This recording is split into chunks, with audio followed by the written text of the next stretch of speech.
dyslexia. Now, here in Australia, the condition often goes unrecognised, even though its consequences can be devastating. And unfortunately, youngsters don't grow out of it. Recent studies also show sufferers are far more likely to end up in juvenile detention centres than their peers. But, as we're about to see, these young lives can be so easily changed for the better. Only a few animals such as the polar bear. 8-year-old Joel Martirana reads as fast as a 10-and-a-half-year-old. What makes this achievement really remarkable is that a year ago he could hardly read at all. But watch what happens when this child, with 20/20 vision, takes off his special glasses. Now, can you read this for me? I'm not sure. You're not tricking? Not tricking. What about this little word here? Not sure. Okay, pop your glasses back on. Okay, what's that word? Thick. That's the word you didn't know a moment ago. Oh. What's going on? Oh, the T comes a square. When your baby is born, you're given this beautiful baby who you just have every hope for the future, and we lost our hope.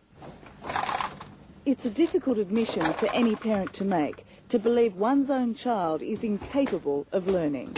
For Kathy, it came after years of trying to teach Joel to write his own name. Spiders. I had to get him in a headlock and literally drag him to the table. What saved Joel was a diagnosis of dyslexia, a condition that means the brain has difficulty processing sequences of numbers and letters.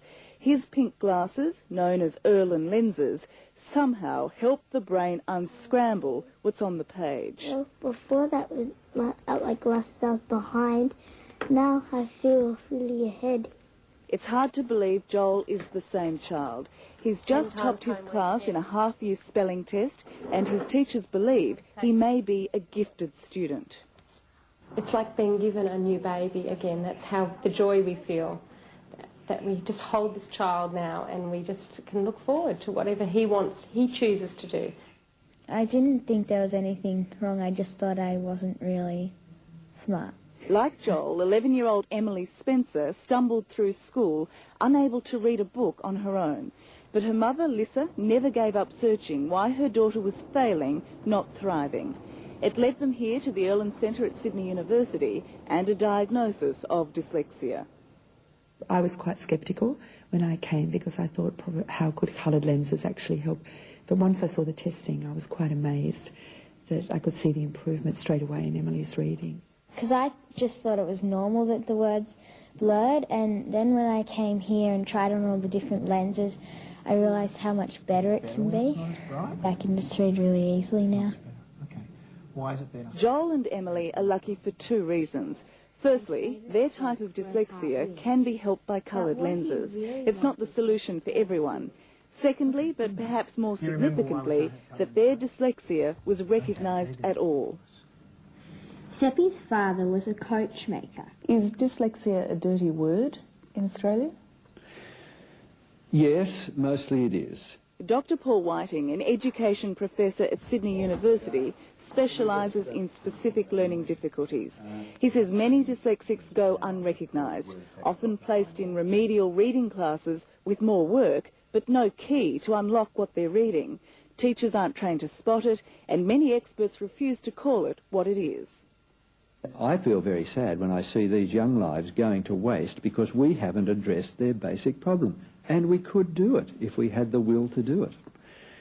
It's all very well for those who are in general education to say it doesn't matter or we'll handle it in the classroom.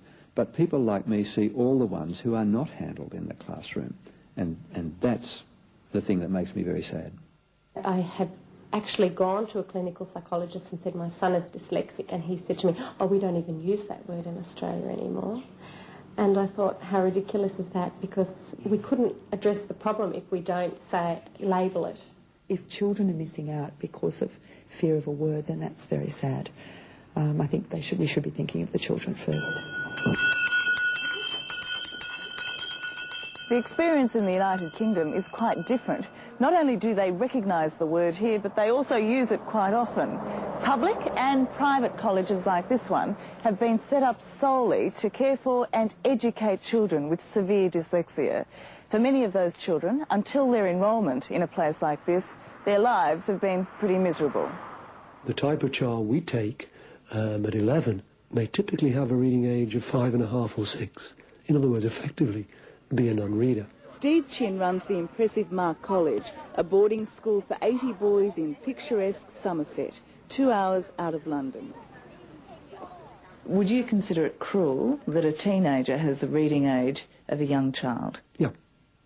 I can expand on that answer, but the answer is yes, of course it's cruel. What you can do is you give people ways of dealing with it, of coping with it. The strategies in place here are very specific. Class sizes no bigger than 8 students, individual teaching methods for individual learning styles, and some old-fashioned techniques, coloured rods in maths, repetition in English. R-O-U-G-H. Great. And when you think you can do it backwards, okay? And then forwards again. Write it and check. Okay. I have had... Alex's dyslexia means he can't write more than 5 words a minute. This voice recognition computer has given him unconventional access to the world of writing. So this must almost seem like magic. Yeah, it does. We access education so they can learn, they can show what they can do. And I guess we're patient because the amount of overlearning they have to do, their memory problems, we have to deal with those, their personal organisation, all require constant understanding. Of the children you see here, what is your success rate? In terms of exam grades, in terms of self-esteem, in terms of ability to cope, back in mainstream, I'm looking at 95, 98%. Just frustration of not getting things right all the time. It annoyed me. 14-year-old Tom Glasner came to Mark College as an 11-year-old.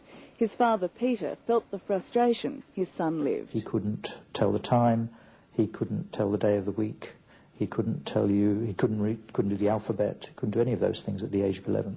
You're happy about that? You know how to use this? Tom was getting remedial work but had to leave the classroom for it and so got further behind in his mainstream class. He was a very unhappy child. He'd began to put on weight. He began to be aggressive. He was identified by his schoolmates as thick. And so he was beginning to descend into a spiral of despair, if you like. 3 years on, Tom has a reading age to match his own and a skill at mathematics ahead of his age. What sort of a difference has this place made? A lot. There's other people around who understand my problems, like everybody's got the same problem as me. He had his head in his hands and he was weeping, and he actually said that he'd wished that he was dead. Barbara's son Adam also felt the despair of being trapped by an illness that had the outside world believing he was stupid. I was struggling so much that it just would have been almost pointless. I mean, like this, banging my head against a brick wall. How important was it for you to come here? It's been a godsend, really. It's saved my education completely. Adam is considered gifted in mathematics. It's his last day at Mark College. Like students before him, he will spend the last 2 years of high school in mainstream classes, hopefully equipped with the skills and self-esteem to cope. To see him now, he's happy, and that really is everything for us. It's just great. How important do you think it would be for Australia to have a college like this? If you want the children to achieve their potential, it's fairly certain that you would need some schools like this. Fantastic turnarounds. Tara Brown with that report from London and Sydney.